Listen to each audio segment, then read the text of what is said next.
And hello everyone, this is Scott Welsh, and this is the Thursday webinar where we talk about robots, but mostly we talk about beating the market. That is pretty much where the focus lies for me. If you can beat the market, you're better than 96 or more percent of traders on earth. I like very specific goals, I like very specific guidelines, and that is my specific obsession for the foreseeable future. I want to beat the market all the time. So that's why instead of calling it the robots webinar, I'm putting beating the market up there. But, we're still talking about robots because that's my favorite way to do it. Minimize the screen there. We got a tough subject to talk about this week: when your partner doesn't believe. We got three things that we'll cover today, and that is, one, what if you want to trade but your partner doesn't? Got an actual email from an actual person saying that he or she would love some guidance, or at least have a talk about this particular subject. I think it's fantastic, and it's something that we're going to discuss. So what do you do if you want to trade but your partner doesn't? What kind of strategies can you use to turn him or her around to your point of view? And then how to make that turnaround last, not just agree and then go back to fighting a minute later. So let's get right to it. Let's say, and this may be exactly your autobiography or it may be not at all, but let's just say you're all fired up for trading. You want to either trade for a living, meaning you want to just quit that job. I'm tired of the rat race. I'm tired of the cubicle. I want to get started. Trading is the key. I can do it from anywhere. It can provide money. It gives me freedom. It's the dream. I'm buying in. I want to trade for a living. I am so ready. Right? Let's say that's you. Or you've got a job. You've got other things that you do. You have family, whatever. You don't want to look at the charts all day. You don't want to study stocks. You don't want to look at companies, right? But you love trading and you feel like it's time to do more, right? You want to add something to something you're already doing, whether that's looking at, well, I have these solid investments, which are so cliche that everybody supposedly is supposed to do. But I think I can do more, and I want to get started on that. I want to do something that can return a lot more, in fact. You believe, for whatever reason, whether it's part one or part two, you're just tired of the status quo. In part one, you're tired of your job and you want something totally new and freedom. Or part two, you're just tired of looking at your mutual funds or your bonds or your index funds, and you're just tired of looking at it. You don't have any say in it. You don't have any dog in the fight saying, I can make this go up or I can make it go down. You just know you can do better. You feel it in the back of your skull and in your heart and in your being. You know you can do better, and you don't want to be passive anymore. You don't want these mutual fund managers to dictate your life. Now, coincidentally, you may or may not, but probably, if you're thinking along these lines of, I want something better, I want something more, you probably believe in things like we can all be smarter. You probably believe that regardless of schooling or pedigree, that if you want to learn more about any particular topic, that it can be done. No matter what your age, you probably believe that you can get more intelligently informed on a certain subject. You probably believe that we can all be fitter, right? You're probably the type of person who believes that.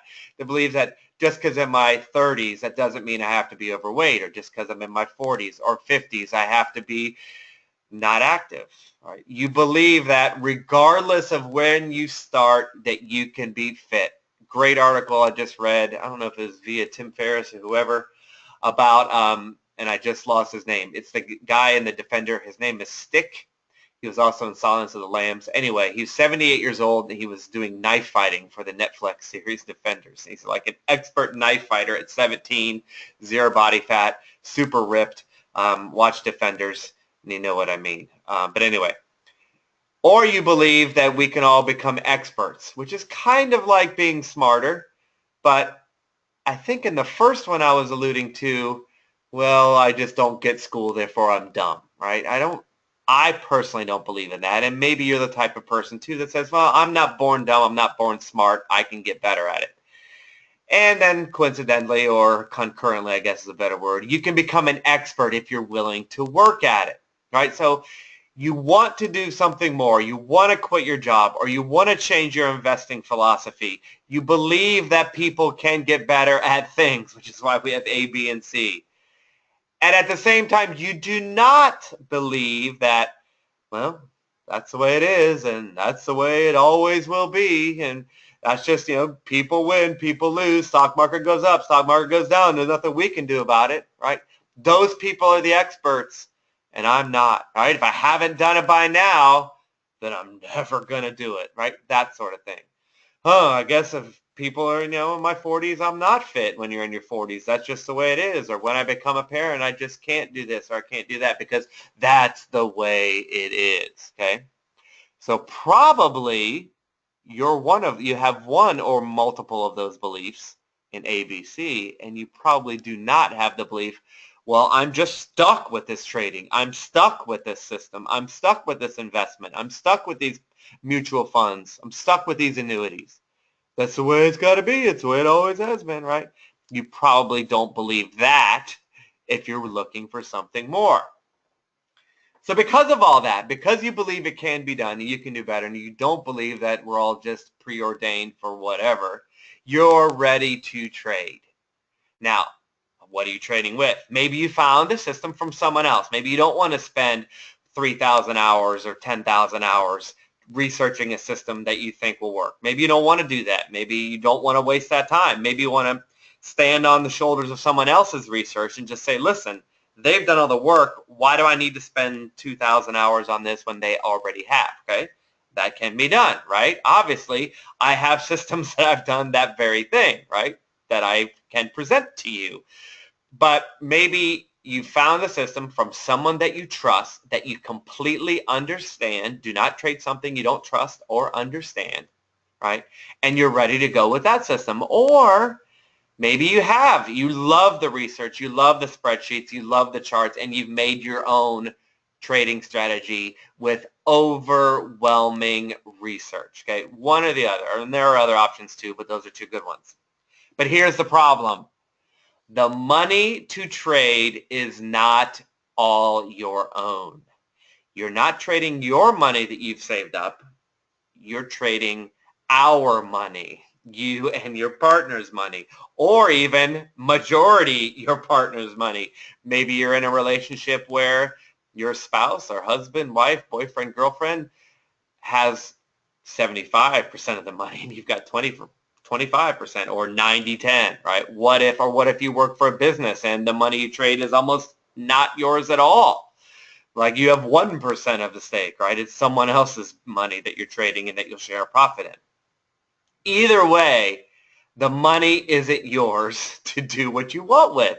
You believe you want more. You feel like you're ready to do more, but someone else is not ready to do more because they don't believe it or because it's their money. And that person, as a result, doesn't believe in what you believe.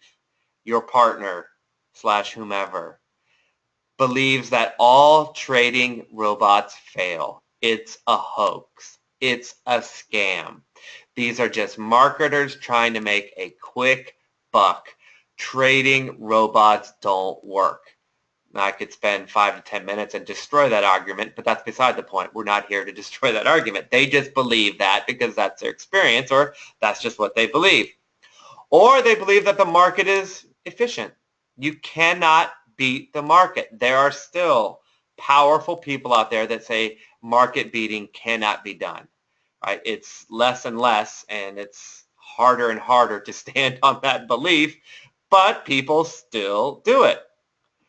Or they believe we can just never compete with the experts. There's no way that you and I, regular, ordinary people, right? Maybe we're extraordinary, but we don't have extraordinary means right now, right?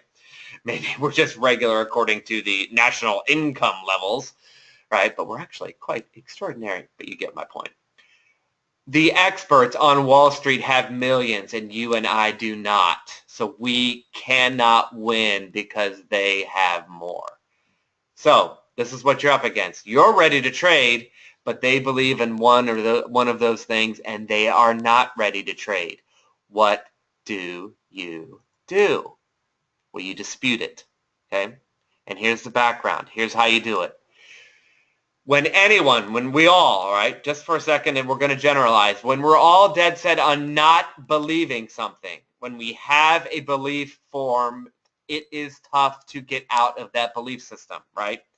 That's why depression is so diabolical. Depression is everywhere in our society, especially in the iPhone age. And when you get depressed and down and dark, it is hard to get out. It's easy to keep making the arguments for a belief system because when you set your mind on, man, I'm not happy, your brain will then seek out all the things that make you unhappy, and it's a self-perpetuating cycle. It is tough. So what is the way out?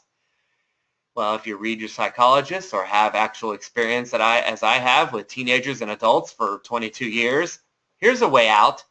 Evidence. Evidence is the way out. You take a strongly held belief, whether it's your own depression or someone else's, can't trade, and you dispute it with strong evidence, right? How do we win court cases, right? Think about the great battles that are won. How do you win a court case? Evidence, evidence, evidence, evidence, evidence, right? Proof, proof, proof, proof, over and over.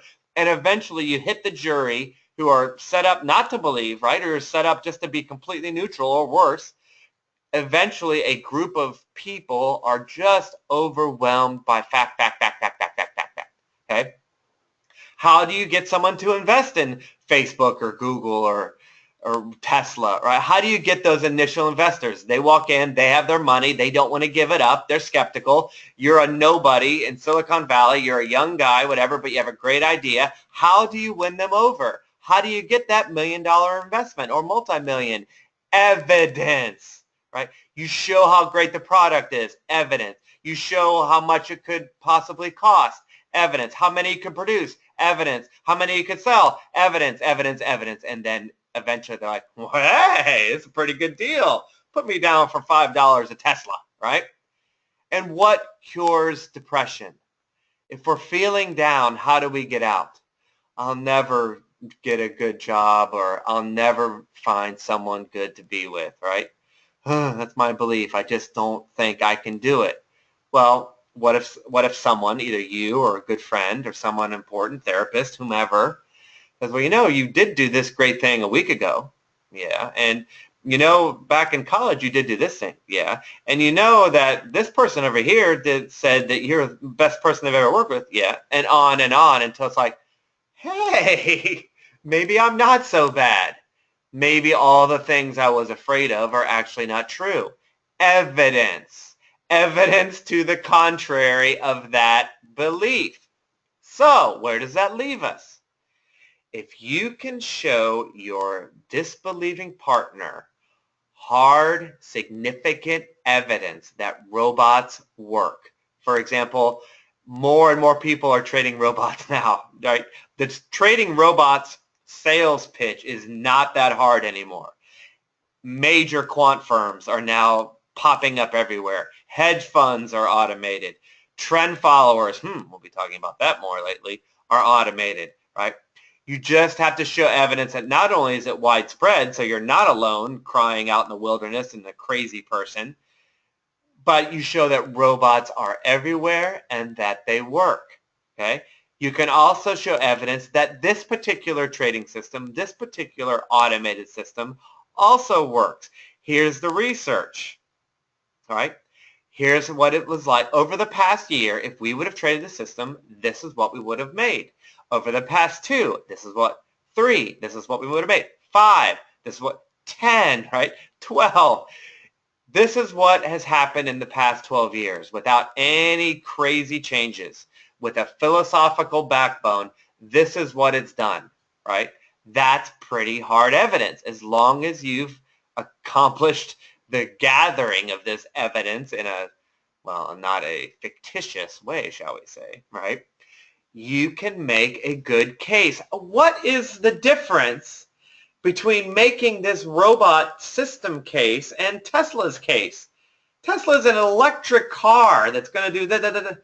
Who would believe in Tesla, honestly? Isn't robot data that's researched over hundreds of hours or even thousands of hours more reliable than Tesla projections? I mean, isn't Tesla still not making money? I feel free to correct me, but I'm just saying, didn't Amazon not be profitable, or isn't Amazon not profitable for years and years and years? Surely you can find system evidence that's better than that, right? And those obviously are wildly successful. Getting someone to invest, or be an angel investor in a brand new startup has got to be way harder than convincing someone to trade a robot. It's got to be, because they're just pulling evidence from nowhere. You can pull evidence from the charts if you do it the right way.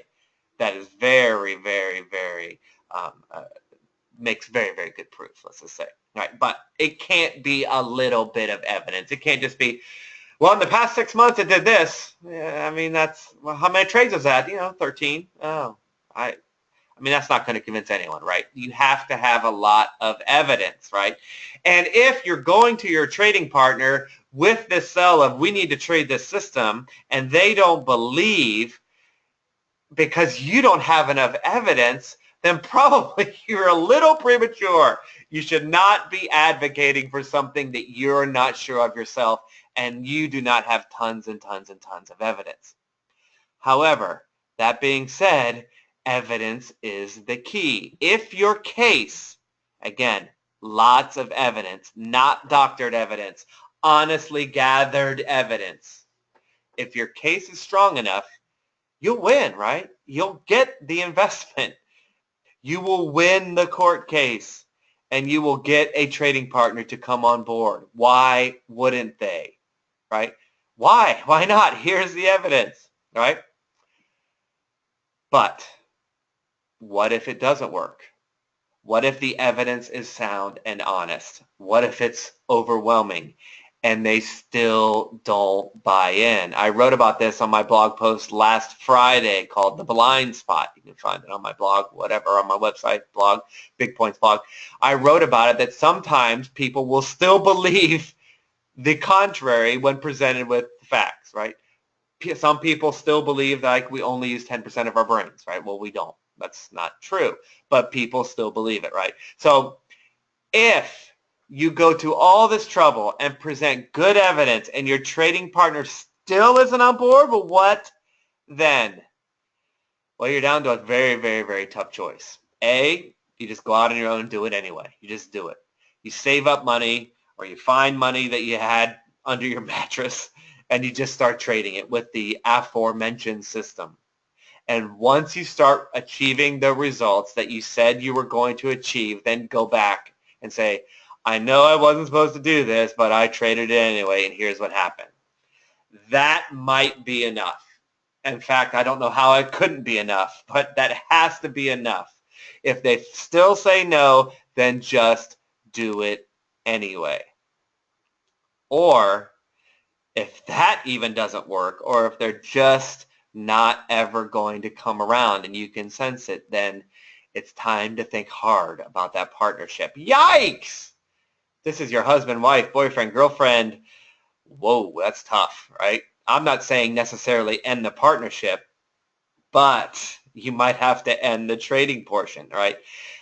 I don't think you should ever be with someone who's hardlines you. I believe that in a successful relationship, it should be give and take, and everybody's open to all things. Everyone's open to evidence of any sort, right, to change their mind. But if you run up against a hardline partner, whether that's work or personal, maybe it's time to sever that. I know, shocking to say that. But maybe it's time to truly go out on your own. Now, that's something that you'll have to decide. I think it never has to come to that, right? I think if we're all sane people, we can prevent the evidence and it will be fine, right? But either way, if you give yourself the go-ahead or if you're in this together with your partner, keep documenting how it's going. right? We need more evidence. Don't stop with the evidence of here's what I think can happen. Continue to document the evidence afterwards, saying, okay, this is what we thought would happen, and this is what happened, and on and on and on. And that's how you don't run into the trouble of, well, they said yes now, but a week from now, a month from now, a year from now, this is not going well, or how did it go, or how come you're not telling me anything? To build that constant, long-lasting trust, then keep documenting. Evidence is not a one-time thing. It's a never-ending process, right? Then the trust builds, and then you can do another project potentially, or build on that project, and on, right? The bottom line is sometimes we're the first to see it. We have a partner that doesn't know, or a partner that just has never bothered to believe it, and we're the first to see something. And it's very, very tough when you're the first to get the other person to come on board. But disputation with evidence can win. I think, and I believe it will win. And if you keep giving evidence, you don't stop the process, then you get to ultimate trust, and then you're going to have something that's long-lasting and super successful, right? And does that ever happen to you? Well, if it has, hopefully those are some tools that you can use. Let's see if we have any questions before we start wrapping up. We got a few people coming through. Oh, here. Oh, we got some good comments today. All right, let's check it out. Mel says, my partner believes that I will wipe out my savings. I'm not mean to laugh. I hope that was a joke, right? But that was very clever. Mel says doesn't even want to discuss it. And Mel did option number 2. When the money is produced, Mel says, then the person will believe. In Mel's case, it's a she, and she likes casinos. Isn't that funny, Mel? We love casinos because we think we can win, but trading we can't win. When it's the exact opposite. Mel says, continuing to work on it. Oh, that's funny. Oh, Mel's had a lot of comments. Well, I think we hit home to something, Mel, for Mel, and Mel, I hope this actually helped you. I've surrounded myself with people who believe, but we've all run up against people who don't, and evidence is absolutely worthwhile, and it absolutely works, and I believe that can work for you and for anyone. All right, let's get some latest updates and get out of here. As I mentioned, the trend following course on Kajabi Next is done. And I'm working on the best way now to get it out. We're looking at a December release is what we're looking at right now. It's November 2nd, 2017. And here's why December. And I'm getting a lot of emails. People are ready for this, and I'm excited. I'm just so excited. But since the course ended, I found even more information that I want to share. So now I've got too much, and I don't want to go back and record episodes. And I'm not sure, and I'd love to have feedback from you. I'm not sure that Kajabi is your favorite way to receive information, right? We have podcasts, we have YouTube channels, we have webinars. What's your favorite way to get this information, right? Because I think there might be better ways. So I'm looking into those. So we may have some different ways to get you this information on the trend following course. I believe it can help people. I believe it can help me. I believe it can help you. I believe it's amazing research. So we're looking at December release, early December release date, and we're going to find a way to get this information to you the best way possible. Also, keep in mind that the prices of the courses won't stay this way forever. I'm leaning toward a one-size-fits-all type of thing. If you're interested in any of my robots, just pay one price, which gives you access to all the robots you see, the Fair Value, the Heron, whatever. Not a lifetime membership, but a one price for everything. I've tried to keep my prices very cheap. I want people to have it if they want it, but a lot of work has gone into it, and I want to simplify the process and make it easier on one hand. And because of all the work that went in, I feel like these prices are a little bit discounted. Maybe not. Maybe they're maybe you disagree. But anyway, that's some of the thought that's gone into this. Prices will be changing by December also. Up to 930 on YouTube. We're rising. I think we'll be to 1 million by next month. There is the website. Of course, you can get on the weekly email list, and there's the contact information. All right, everybody, that was fun. As always, I'll be back on Friday with a blog post, of course. You'll see that on Twitter. And then next week for a webinar and another newsletter. See you then, everybody. Bye for now.